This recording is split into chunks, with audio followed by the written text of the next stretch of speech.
So although Jeffrey Dahmer was not the most prolific serial killer, he was only known to have killed 17 young men. He is certainly one of the most well-known. In real life, he was handsome and personable, yet he did some really bizarre things. For one thing, we know as a boy he was interested in roadkill and dead things in general. We know that he often lured victims to his apartment posing as a photographer. We know that he drugged most of his victims and strangled them.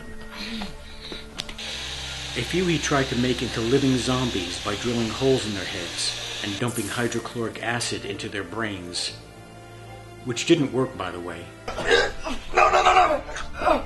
He was known to cut up his victims and often retain their heads and skulls and other select body parts.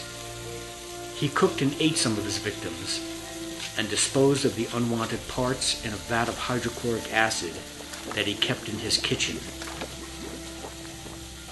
We also know he lived with his grandmother for a while. Jeffrey! What is that terrible smell? And had a friendly neighbor. Jeffrey, it really smells in here. There are photographs of his apartment and some of his victims, so we try to incorporate some of those details, including using an authentic 1980s Polaroid camera similar to the one Dahmer used to photograph his victims. For Dahmer's narration, we try to use actual quotes whenever possible. Of course, as with any historically accurate narrative film, we do take some creative liberties. However, we really do believe that what we portray could have actually happened, which is why we are calling this film The Cannibal Killer, the real story of Jeffrey Dahmer.